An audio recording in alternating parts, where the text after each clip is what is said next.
Welcome back to the third video of the virtual SD-Branch series. I'm Mitchell, and for this video I will demonstrate the various aspects of the virtual lab that we've created. The demonstration possibilities are, well, not endless, but we could discover several SD-WAN features in terms of how it is all orchestrated, how a failover could happen, and routing policies. For this particular video, we'll dig into the routing policies as well as the monitoring aspects of the virtual gateways. We'll also do some testing with the traffic flows within GNS, see the hub and spoke traffic in action, the routing of it, as well as connect a physical microbranch into this virtual lab. Now that we're back within the Aruba Central page, we see the locations all up, as you would see the devices here. And for the branch locations, we have a bit more information about the tunnels being up there as well as the uplinks, the MPLS lines, and the internet links for SD-Branch number 1 as well. So zooming in a little bit into this branch location, we would see how many clients there are. So we have 2 wired clients, the corporate and the bring your own device clients. And taking, for example, a look at the topology, you would see how this particular branch is located to the different data centers over the internet line and the MPLS one. So you'd see some additional information there. That is all good. Taking a look at the clients, for example, you would see the different roles that we have. So for example, the corporate client, how that client is connected and since when, and the amount of sessions that it has. So I'm just watching some YouTube videos here as well as performing some ping sessions. And we can take a look into the details of that as well, whether that traffic was permitted or denied, for example, as well as the application history for this particular client. What we can also do from this point on is try to access the web server from the corporate side. And within Central 252, there's an additional feature called Diagnostics, where we see the total path that has been taken for the connectivity.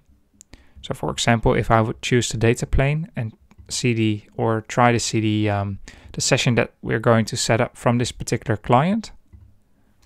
So we're pinging here and the IP address of this client, taking that as the source address. And then the web server as the destination. We can run the troubleshooting session here, and this is based on real-time traffic that is flowing for this particular client. So Central will try to reach out to the different components that the client will pass through. Any asymmetric routing issues that may occur will also be shown here, since you wouldn't see the return path as VPN number 3. And we can click on these green icons, see some additional information, how that connectivity comes there. Right, so once we can ping it, let's try to also access this particular web server. Right, that looks to be good in order. And we could probably do the same for the bring your own device client. But if we would take a look at the sessions, we should be able to see this particular session there as well. There we have it, an active session for the HTTP web. And we can also see the path that this packet has taken. Now let's zoom in a little bit into the devices. Since we have our branch gateways all up and running with multiple connections of the internet line and the MPLS line, we would see the total usage of, for example, the VPN side, or zoom in a little bit to see the distinction between internet and VPN. From that point on, we could see the routing there, so which routes are in the routing table, what has been learned there, as well as any overlay routes being advertised from the data center side. So there we would have here the data center one. And since we have 2 data centers or 2 VPN concentrators, both advertising the routes, the primary connection here is with VPN number 3 for the routing side. So this will be the preferred next hop. Apart from this, let's take a look at our hub mesh links between that you can find under network services. So this means that there are IPsec connections between the two VPN concentrators over their MPLS lines and internet lines. And we can see that by clicking on that particular link, as you would see over here. And this means that, for example, you could reach certain destinations either to VPC number 3 or number 4 or vice versa. And zooming in, so this is the VPN tunnel being established between those two devices. Let's take a look on the devices themselves to see that we also have some routing in between them with a higher metric.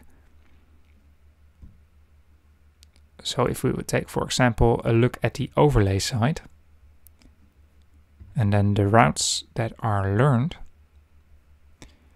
we could see, for example, the subnets being learned from the branch gateway are also advertised by VPNC number 4. So since VPNC number 4 also has a connection with this particular branch gateway, we could also reach that particular branch gateway over the path to VPNC number 4. But let's switch over back to the MicroBranch solution. Since we can now access from our branch location the data center resources, let's try to hook up our instant AP and try to create a VPN connection to the data center side.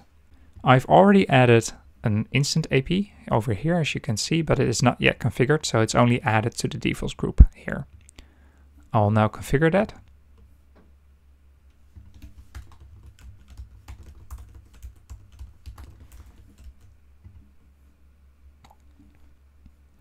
And we'll go to the advanced settings, go to system, make sure to select the country code for this particular group. And once we save this setting, right, we can then head over to the layer 3 DHP settings, which is the distributed DHP scope. Call it MicroBranch. Layer 3, call it VLAN 400. Give up a DNS server and define a range.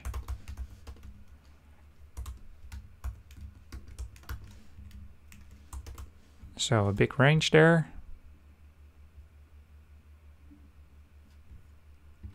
Then we need to define how many clients we will have per branch location. Click on next. And once this is defined, we can then attach it to a WLAN.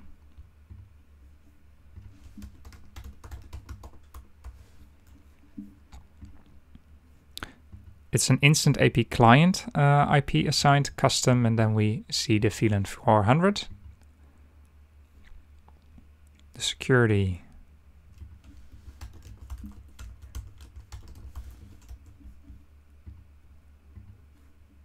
And click on finish.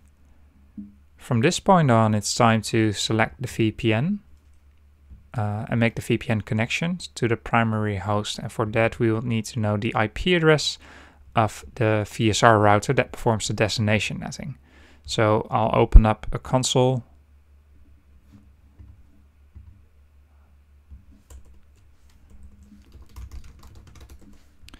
So this is the particular IP address that we need to fill in.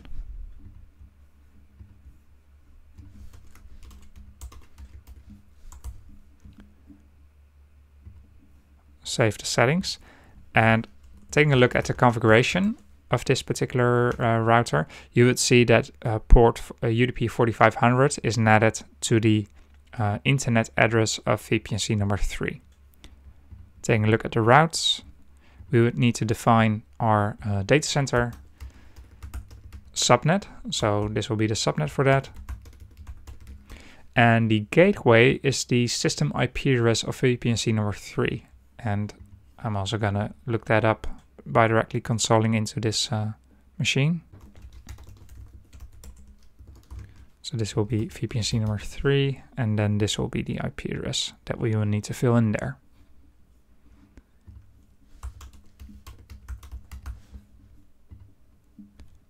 Once we completed this, we should see at some point also a VPN connection coming up for this particular instant AP So switching over to the list view, we would have our virtual controller, and since version 2.5.2 of Central, they switched the VPN tab over to security. And as you would see over here, we have a primary connection up and running. So this looks to be good. From that point on, we can try to connect our Windows client to this particular network that we've created.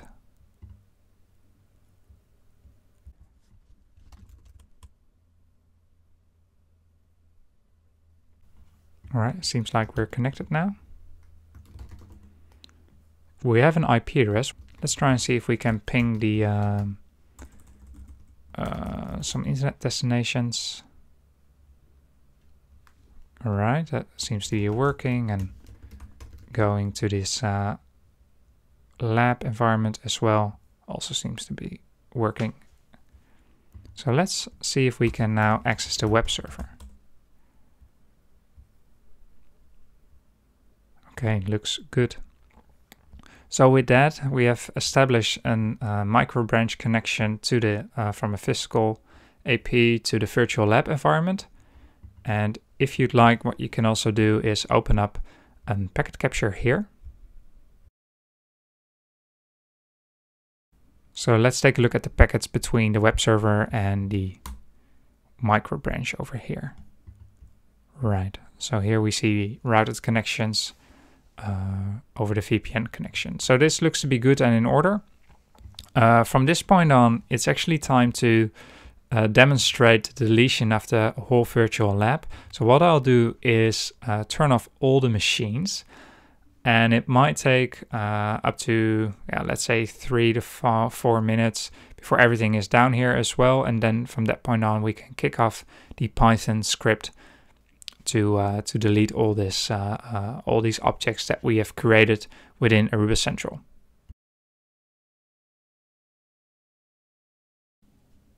By now, the devices are offline, as you can see over here.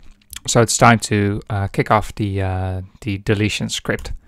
Instead of creating a virtual gateway, we can execute it again and type in delete virtual gateway.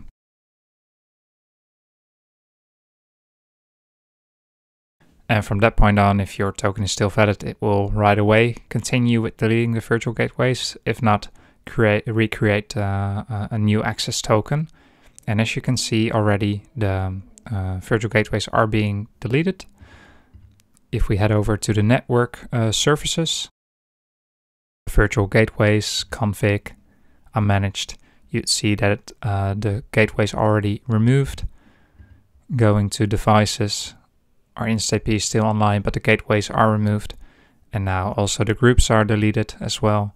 So at some point, everything is clean yet again. And you could redeploy it if you'd like. The only thing that you need to take in consideration if you create a trial account, that you have a maximum amount of device that you can add to the system. So if we take a look at device inventory and click on add devices, you would see that you can only add up to five more devices into the system. So basically you could rerun the script one more time and then there would be a specific limit. So my advice would be to either put in the paid keys, or if you'd like to do it again, open up a tag case or recreate a new central account for that. And that's a wrap. This was the last video of the short series about SD-Branch in a virtual lab. I hope you found this video series informative and are keen to play and fiddle some more with this virtual lab, since there is so much more to discover in such a lab environment, such as, for example, create a ClearPass and integrate it, perform failovers, create multiple data centers, maybe integrate with a cloud security provider, etc. That being said, thank you for watching. Until the next time.